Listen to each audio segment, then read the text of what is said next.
The morning rush had barely begun when the bakery door swung open, letting in a gust of cold wind that carried something heavier than the weather: desperation.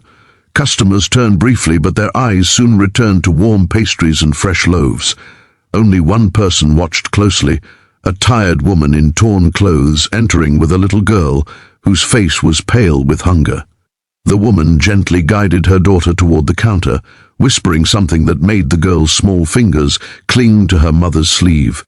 Just a few feet away stood a well-dressed older man in a tailored coat, leaning on the glass display full of fresh pastries. He didn't expect his peaceful routine to be shattered by a single sentence that would soon change 3 lives forever. "Do you have an expired cake for my daughter?" the woman asked softly, almost choking on the words. That quiet request hit the room like an invisible storm. And the millionaire, Mr. Harland Reeves, owner of half the buildings on that street, heard every syllable. If you believe kindness still matters and second chances can change lives, please like, comment, share, and subscribe. Your support helps stories like this reach more hearts. The bakery workers froze for a moment, unsure what to do. The little girl kept her eyes down, staring at the floor instead of the mountains of bread and cookies in front of her. It wasn't embarrassment, it was the familiar instinct of someone who had learned not to expect anything from life. Her dress was simple and worn, her curls messy from nights likely spent without a safe place to sleep. The mother's trembling hands revealed more than poverty. They showed exhaustion, sacrifice, and a quiet pride she was trying so hard to hold on to. Mr. Reeves, who had walked into the bakery simply to escape the loneliness of his office, found himself unable to look away. He had built his empire on numbers, deals, and silence. Humanity wasn't part of his schedule, but something about the woman's voice tugged at a memory he had long buried, the memory of his own mother once asking a neighbor for help when they had nothing. He had forgotten that version of himself, the child with empty pockets and a heart full of fear. Yet here it was again, standing in front of him in the form of another struggling family. The bakery clerk hesitated before explaining that they usually didn't keep expired goods. The woman nodded, trying to smile, pretending she understood. But there was something heartbreaking in the way she looked back at her daughter, as if she had failed at the most basic duty of motherhood, feeding her child. The girl tugged softly at her mother's hand, not begging for food, just offering silent comfort, as if roles had reversed long ago.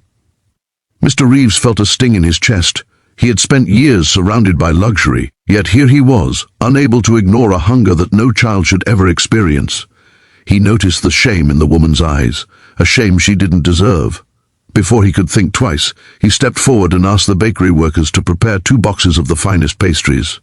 The staff obeyed. Though confused, Mr. Reeves normally bought only 1 loaf of bread each morning. But this time, he was thinking less like a businessman and more like a human being rediscovering empathy. As the boxes were packed, he glanced at the woman and her daughter again. Life had clearly worn them down. Their clothes were patched and stained, their hair unkempt, their faces tired from nights without shelter. But there was something pure in the way the girl looked at her mother, something unbroken, a flicker of hope refusing to die out despite the circumstances. When the boxes were ready, Mr. Reeves placed his hand gently on the counter, steadying himself. He asked the workers to give the pastries to the woman without saying they came from him. The woman looked confused when the clerk slid the boxes toward her, insisting they were free.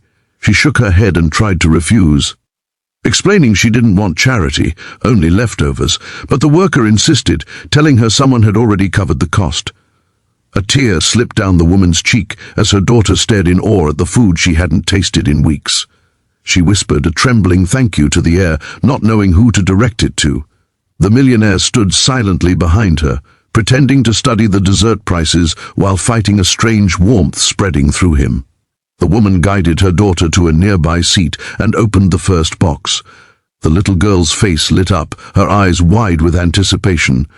She took a bite so slowly, as if savoring every second of a dream she feared might disappear.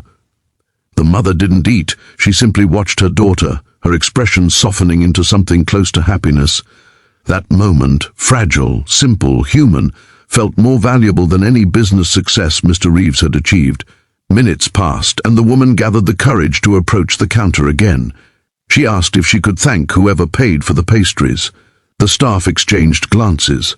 They had promised not to reveal him, so the woman placed her hand over her heart, whispered a blessing, and walked out with her daughter, still unaware that the man who saved their morning stood just a few steps behind them.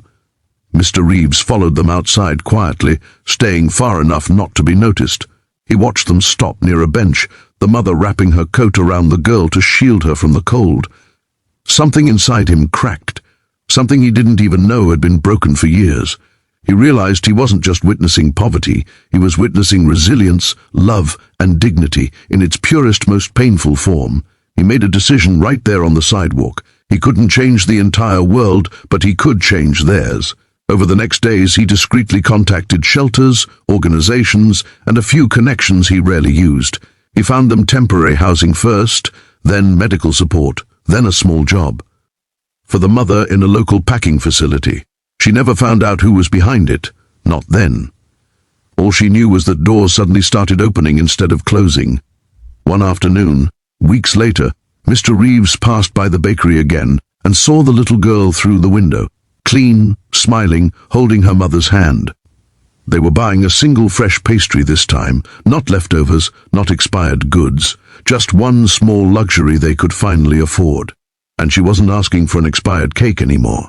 If this story touched your heart even a little, please like, comment, and subscribe. Your engagement helps us keep telling meaningful stories. Before you go, tell us in the comments, what would you have done if you were there?